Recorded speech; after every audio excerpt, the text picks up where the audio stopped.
नमस्कार दोस्तों, current affair और रोचक जानकारी चैनल ऑनलाइन गुरुजी में आपका स्वागत है। इस चैनल के माध्यम से आपको डेली करंट अफेयर से जुड़े हुए महत्वपूर्ण प्रश्नोत्तर संपूर्ण व्याख्या के साथ उपलब्ध करवाए जाने का प्रयास किया जा रहा है। अगर अभी तक आपने मेरे चैनल को सब्सक्राइब नहीं किया है तो सबसे पहले सब्सक्राइब करके बेल आइकन को प्रेस कर दें ताकि वीडियो की नोटिफिकेशन लगातार मिलती रहे। तो शुरुआत करते हैं आज के महत्वपूर्ण बिंदुओं की। रिलायंस ने ऑनलाइन किराना सेवा जियो मार्ट की शुरुआत की है। रिलायंस इंडस्ट्रीज लिमिटेड जियो मार्ट नाम से एक ऑनलाइन किराना सेवा शुरू की है। जियो मार्ट भारतीय बाजार में अमेजन.com की स्थानीय इकाई और वॉलमार्ट फ्लिपकार्ट को टक्कर देगा। जियो मार्ट देश भर में 200 से अधिक शहरों में किराने का सामान पहुंचाने की पेशकश करेगा। रिलायंस इंडस्ट्रीज लिमिटेड के वर्तमान जो सीईओ है वह मुकेश अंबानी, जो कि इसके मालिक भी हैं, इसकी संस्थापक थे धीरूभाई अंबानी। स्थापना हुई थी 8 मई 1973 महाराष्ट्र में। अगला महत्वपूर्ण बिंदु है हरित ऊर्जा उपकरणों के आयात शुल्क में 20% की वृद्धि की गई है।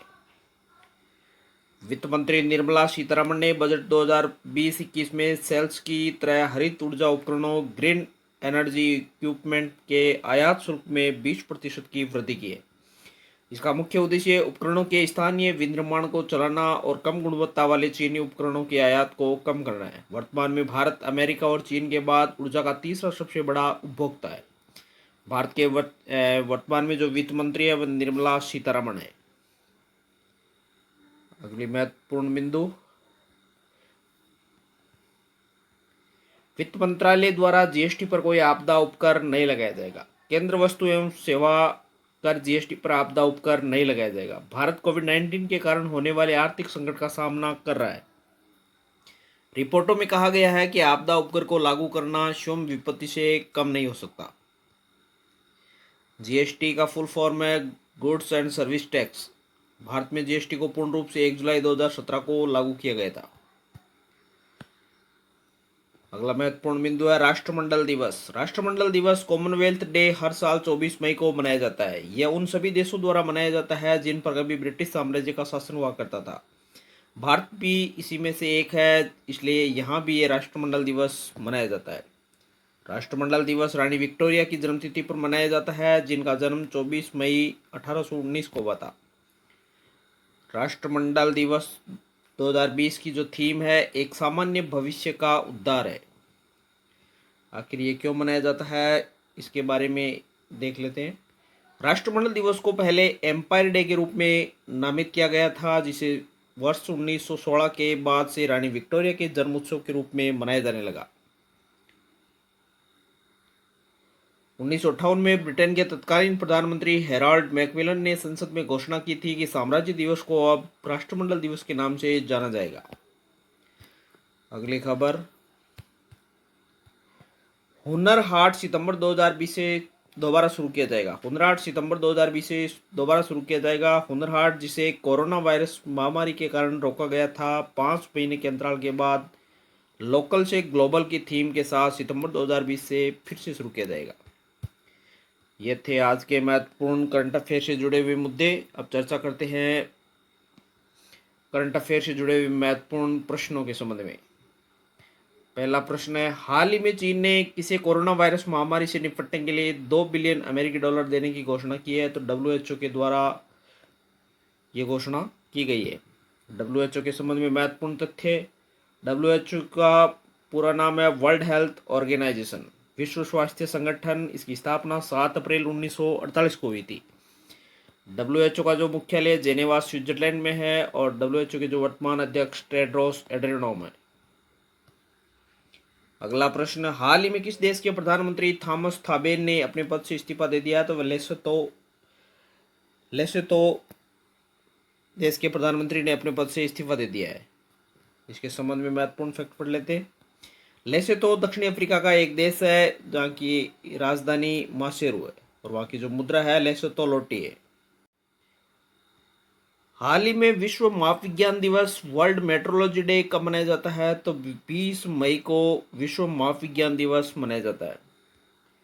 यह दिवस 1875 को मीटर कन्वेंशन पर हस्ताक्षर होने के उपलक्ष्य में हर वर्ष 20 मई को मनाया जाता है। विश्व महाविज्ञान दिवस को मनाने की घोषणा international bureau of weight and measures BIPM और international organization of legal metrology OIML ने की थी।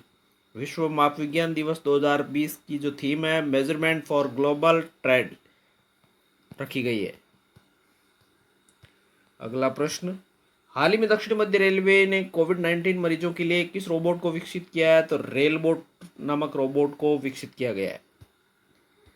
रेलबोट का इस्तेमाल दवाओं, चिकित्सा सामान की आपूर्ति करने और मरीजों को भोजन परोसने के लिए किया जाएगा। दक्षिण मध्य रेल का जो मुख्यालय वह सिकंदराबाद है, महाप्रबंधक है गजानन माल्य है।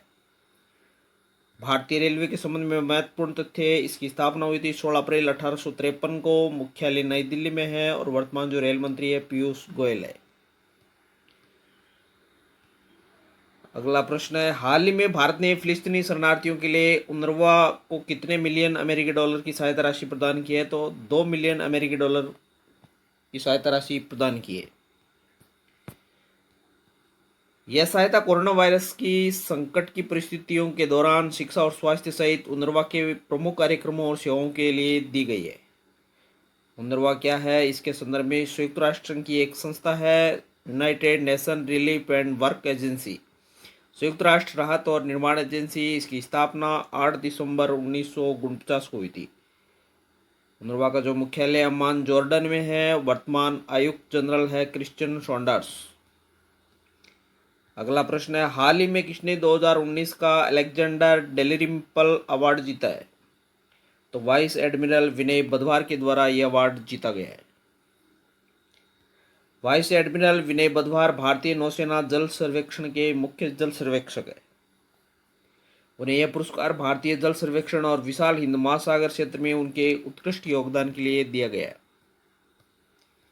अगला प्रश्न, हाल ही में किस मंत्रालय ने नेशनल टेस्ट अभ्यास मोबाइल ऐप को लॉन्च किया है? तो मानव संसाधन विकास मंत्रालय के द्वारा नेशनल टेस्ट अभ्यास ऐप लॉन्च किया गया है।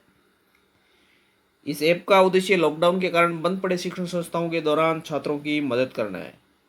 वर्तमान में जो मानव संसाधन विकास मंत्री है वह रमेश पोखरियाल निशंक है। अगला प्रश्न, हाल ही में hope on my adventure on board train and plans के ई बुक संस्करण का विमोचन किया गया है। इसके लेखक कौन है? तो रस्किन बॉन्ड की ये पुस्तक है जो कि उनके 86वें जन्मदिन के उपलक्ष्य पर लॉन्च की गई थी। अगला प्रश्न, हाल ही में कौन सा केंद्र शासित प्रदेश कोविड-19 के सभी संक्रमित मामलों के ठीक होने के बाद कोरोना मुक्त हुआ है? तो लद्दाख कोरोना से मुक्त हो चुका है। लद्दाख के लेफ्टिनेंट गवर्नर है राधाकृष्ण माथुर। अगला प्रश्न, हाल ही में लता मंगेशकर ने आत्मनिर्भर भारत के लिए कौन सा गाना गाया है? तो लता मंगेशकर ने जयतु भारतम नामक गीत गाया है। इस गीत के लेखक प्रसून ने लिखा है। लता मंगेशकर भारतीय गायक है। अगला प्रश्न, हाल ही में ओप्पो ने किस दूरसंचार कंपनी के साथ दुनिया में 5G अपनाने को बढ़ावा देने की घोषणा की है? तो वोडाफोन के साथ ये घोषणा की है। ओप्पो चीन की स्मार्टफोन बनाने वाली कंपनी है जिसकी स्थापना 2001 में हुई थी। संस्थापक चेन मिग्योंग है और इसका मुख्यालय है गुआंगडोंग चीन में। वोडाफोन की स्थापना 16 सितंबर 1991 को हुई थी। इसका मुख्यालय लंदन इंग्लैंड में और वोडाफोन के जो सीईओ है गेरार्ड क्लेसरटली है। अगला प्रश्न, हाल ही में किस राज्य ने इंदिरा प्रियदर्शनी बेबी किट वितरण कार्यक्रम शुरू किया है? तो राजस्थान सरकार के द्वारा यह कार्यक्रम शुरू किया गया है।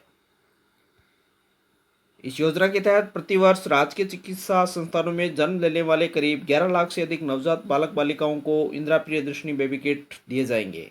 राजस्थान के संबंध में महत्वपूर्ण तथ्य, राजस्थान की राजधानी जयपुर है। मुख्यमंत्री अशोक गहलोत कांग्रेस पार्टी से। राजस्थान के गवर्नर कलराज मिश्रा है। राजस्थान के उच्च न्यायालय के मुख्य न्यायाधीश इंद्रजीत मोहिंती है।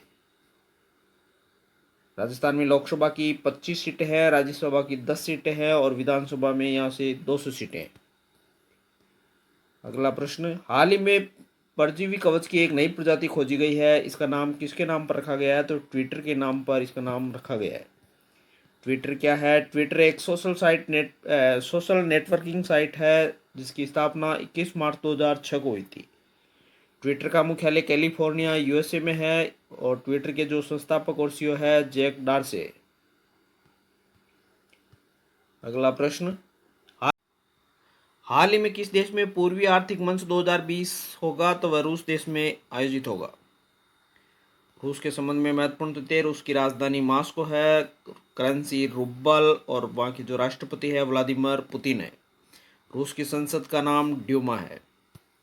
आज का अंतिम प्रश्न, केदारखंड और मनुखंड क्षेत्र किस भारतीय राज्य से जोड़े गए हैं? तो उत्तराखंड राज्य से केदारखंड और मनुखंड क्षेत्र को जोड़ा गया है। उत्तराखंड के संबंध में महत्वपूर्ण तथ्य, उत्तराखंड की राजधानी देहरादून है। उत्तराखंड के जो मुख्यमंत्री त्रिवेंद्र सिंह रावत बीजेपी पार्टी से है और उत्तराखंड के गवर्नर बेबी रानी मौर्य। तो साथियों, ये थे आज के करंट अफेयर से जुड़े हुए महत्वपूर्ण प्रश्नोत्तर। आशा करता हूँ साथियों कि इस चैनल से एक डेली करंट अफेयर के महत्वपूर्ण प्रश्नोत्तर आपकी तैयारी के लिए रामबाण साबित होंगे। इस चैनल की वीडियो लगातार आपको मिलती रहे, इसके लिए आप मेरे चैनल को लाइक, सब्सक्राइब और ज़्यादा से ज़्यादा शेयर करें। धन्यवाद।